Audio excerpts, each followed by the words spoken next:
Hello everyone. இன்றைக்கி sprouts செய்யலாம். அதுக்கு ஸ்ப்ரவுட்ஸ் வாஷ் பண்ணிவிட்டு 6 to 8 hours ஊற வச்சுடுங்க. வேணும்னா நீங்கள் துணிலையும் கட்டி வைக்கலாம்.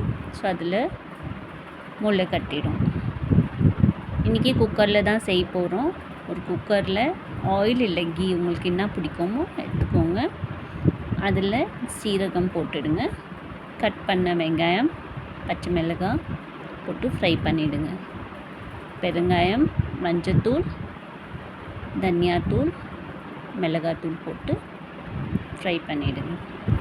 ஃப்ரை ஆகின பிறகு இதில் போடுங்க தக்காளி பச்சை வாசனை போகிற வரைக்கும் நல்லா ஃப்ரை பண்ணிவிடுங்க. வேணும்னா குக்கர் க்ளோஸ் பண்ணிவிட்டு ஒரு விசில் கூட நீங்கள் எடுக்கலாம். அது நல்லா குழஞ்சி போயிடும். அப்புறம் ஸ்மாஷ் பண்ணிவிட்டு அதில் ஊற வச்சு ஸ்ப்ரவுட்ஸ் போட்டுடுங்க. இது ரொம்ப யம்மியான டிஷ். நீங்கள் ஒர்க்கிங் உமன் இருந்தீங்கன்னா கண்டிப்பாக இந்த மாதிரி குயிக் ரெசிபிஸ் செய்யலாம். இல்லை பேச்சுலர்ஸாக இருந்தீங்க, ஹெல்த்தியாக சாப்பிடணும், வெளியே சாப்பிட முடியலன்னா கண்டிப்பாக இந்த ரெசிபியை ட்ரை பண்ணுங்கள். இன்னும் ஈஸி ரெசிபீஸ்க்கு என் சேனலில் கண்டிப்பாக சப்ஸ்கிரைப் பண்ணுங்கள்.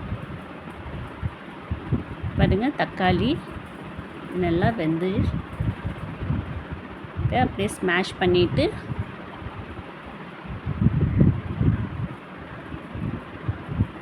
இப்போ ஸ்ப்ரவுட்ஸ் போட்டுடுங்க. ஊற வச்ச ஸ்ப்ரவுட்ஸ்,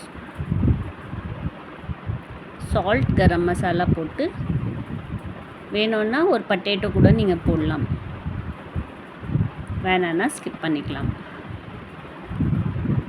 போட்டு உப்பு, கரம் மசாலா போட்டு குக்கர் க்ளோஸ் பண்ணிவிட்டு 2 விசில் எடுத்துக்கோங்க.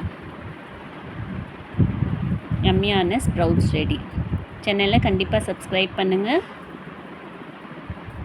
நிறையா பேருக்கு குக்கிங் பிடிக்காது. ஸோ இந்த மாதிரி ஈஸி ரெசிபீஸ் இருந்தால் சீக்கிரமாக குக் பண்ணி ரெடி பண்ணிக்கலாம். கண்டிப்பாக சேனலை சப்ஸ்கிரைப் பண்ணுங்கள் இந்த மாதிரி ஈஸியான ரெசிபீஸ்க்காக.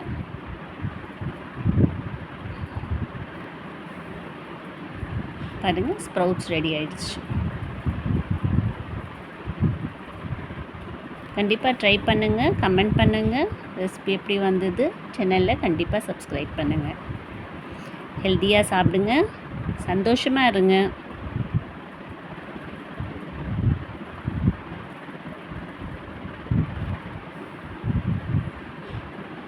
சேனலை கண்டிப்பாக சப்ஸ்கிரைப் பண்ணுங்கள். ரெசிபியை கண்டிப்பாக ட்ரை பண்ணி பாருங்கள். கமெண்ட் பண்ணுங்கள்.